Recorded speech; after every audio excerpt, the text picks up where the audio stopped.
Bonjour à tous, aujourd'hui à travers une série que j'appelle The Full Week, nous allons traiter l'aquarelle et voir mes techniques d'aquarelle. A tout de suite.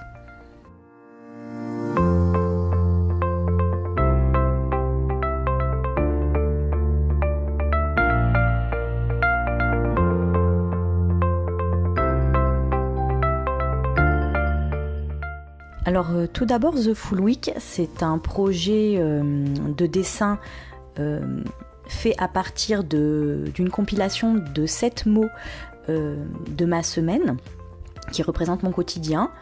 Et à la fin de la semaine, j'ai 7 mots avec lesquels je fais une création, pas forcément une aquarelle d'ailleurs, dessin, vidéo, sculpture, donc que vous pourrez retrouver sur mon site aureliefrisina.fr. Je vous mets l'adresse en description. Donc ici, l'objectif est de vous présenter des techniques d'aquarelle, mais au travers de mon projet, au travers de ce dessin. Donc ici, je commence déjà par un premier crayonné, au crayon gris, en faisant attention de ne pas trop appuyer, parce que sinon vos traits vont se voir avec l'aquarelle. Cette fois, il s'agit du Full Week numéro 38, dont les 7 mots sont décollé, trou, rideau, canicule, poisse, apéro et cru. Il faut savoir que j'utilise les mots ou les expressions, parfois même ce sont des photos d'un objet, d'une texture. J'utilise ces mots dans un but créatif. Donc si certains mots ne rentrent pas du tout dans l'idée que l'ensemble me donne, je ne les utilise pas. Voilà. Il faut que cette contrainte m'aide à la création plutôt que ce qu'elle m'handicape.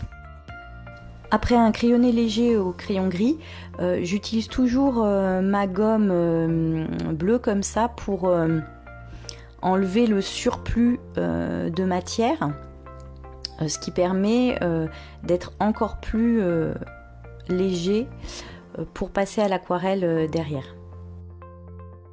Ensuite, je passe à l'aquarelle, donc avec une technique pour mes fonds, pour un premier aplat de wet on wet, donc humide sur humide, ce qui permet à votre aquarelle d'être plus homogène et de se répartir mieux sur l'ensemble de votre surface, surtout si vous travaillez une grande surface. Donc vous voyez, je commence par une zone et j'essaye d'étaler ensuite la matière de manière uniforme. Donc ma première couche de fond est assez légère. Donc j'humidifie pour les grandes zones avec un pinceau plat, puis je reviens avec mes pinceaux à réservoir qui me permettent en fait de distribuer l'eau avec l'aquarelle dessus de manière constante. Ici, avec les mots que j'ai eus cette semaine, j'ai choisi de représenter une scénette de personnages prenant l'apéro à un bar, en terrasse, voilà. Et donc l'aquarelle là-dessus va me permettre, particulièrement par rapport aux autres peintures, d'avoir un effet très lumineux. Je pense que c'est la technique de peinture la plus lumineuse. Mais également la technique la plus transparente pour ajouter des couches les unes sur les autres. Si vous voulez un rendu plus opaque, je vous conseille la gouache parce que c'est aussi une technique à l'eau, donc assez facile à utiliser. L'huile étant finalement proche de la gouache, alors ce sera le rendu le plus mélangé que vous pourrez avoir, l'huile. La technique où vous pourrez le plus continuer à travailler la matière pour avoir de très beaux dégradés. Par contre, vous avez le problème de l'essence. Voilà, vous avez ce matériel-là qui est à la fois coûteux et finalement à la fois un peu embêtant en termes de santé, en termes Voilà, faut quand même avoir envie de la pratiquer, l'huile. Donc c'est vrai qu'un bon équivalent finalement ce serait la gouache.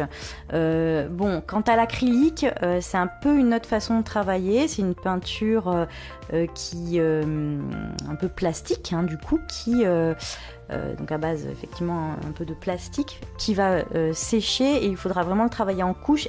Elle a du mal, vous aurez du mal à continuer à la travailler, à continuer à la mélanger, ce que peut encore vous permettre la gouache. Elle va sécher très vite et il faudra vraiment travailler en lavis, en couche sur couche. Donc ça dépend ce que vous voulez avoir comme effet et de la façon dont vous voulez travailler.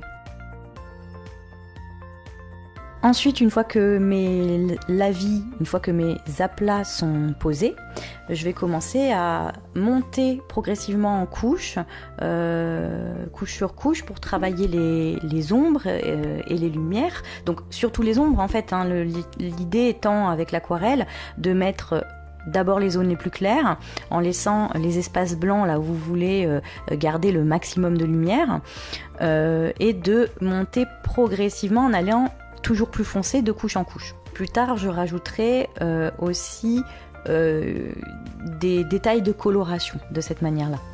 Donc comme je le disais, l'aquarelle est probablement la peinture la plus lumineuse, mais après si vous voulez une technique de coloration très lumineuse, vous avez aussi les feutres à alcool qui fonctionnent aussi en couches comme ça, qui ont la particularité de vous faire des fonds très unis, impeccables. Donc je recommande le feutre à alcool si vous voulez vraiment faire des beaux aplats.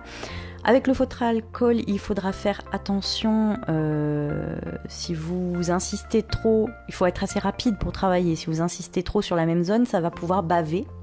Avec l'aquarelle, il faut faire attention à utiliser la bonne technique, parce qu'avec l'aquarelle, si vous l'utilisez vraiment en densité, que vous insistez à rajouter de la matière, vous pouvez quasiment la travailler comme une gouache. D'ailleurs, l'aquarelle et la gouache sont sur la même base, hein, peinture à l'eau à la gomme arabique.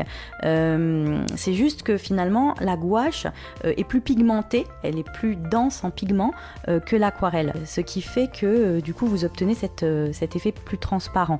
Mais vous avez même des aquarelles qui sont un peu plus denses en pigment que d'autres, et c'est vrai que plus vous allez rajouter des couches et travailler avec plus de matière, et plus vous pouvez finalement vous rapprocher de la gouache, et inversement, avec de la gouache très diluée, vous pouvez vous approcher de l'aquarelle. Donc ce sont deux techniques finalement qui peuvent être proches, sachant que la gouache peut vous permettre vraiment une très belle opacité sans rajouter des tonnes de couches, et l'aquarelle peut vous donner très vite des effets donc assez légers, assez transparents et assez lumineux. Toute la difficulté de l'aquarelle réside dans la gestion de l'eau, en fait, hein. Mettre plus ou moins d'eau, travailler sur mouillé, donc mouillé sur mouillé, mouillé sur sec, voire presque sec sur sec, bon, même si c'est moins le but avec l'aquarelle, mais voilà, selon comment vous travaillerez votre aquarelle, vous aurez des rendus différents. Une fois que j'ai rajouté les ombres, je passe à des détails de pigmentation. Donc là, effectivement, je veux leur donner un effet à mes personnages très coup de soleil. Donc je vais rajouter du pigment rouge en plusieurs étapes pour que non seulement effectivement il y ait des ombres, mais aussi que la peau par endroits paraisse plus rouge qu'à d'autres endroits. Et effectivement avec l'aquarelle on peut avoir de très beaux dégradés et gérer la couleur aux endroits qui nous plaisent, quoi. Si on a mis un peu trop de matière par endroit, ou que il y a une petite goutte d'eau qui nous a échappé, je conseille, alors pour absorber l'eau, avec une petite pointe de papier absorbant ou de papier toilette, juste vous la présentez juste contre la goutte d'eau et ça va bien absorber d'un seul coup votre goutte d'eau. Si c'est plus pour enlever un petit peu de matière pas forcément très humide, un chiffon plus qu'un papier absorbant respectera mieux votre papier. Donc enfin, je décide de faire une première zone de détail avec de l'aquarelle plus dense. Puis je finis les parties les plus détaillées au crayon de couleur. Crayon de couleur aquarellable qui me permet par endroit de venir comme remettre un petit lavis d'aquarelle. Alors on pourrait faire ces derniers détails avec aussi de l'aquarelle et un pinceau très fin. Il se trouve que comme c'est un dessin un peu humoristique, un peu satirique, je préfère déjà revenir avec un crayon de couleur, ce qui me permet aussi quand même une certaine maîtrise du trait, une certaine finesse également.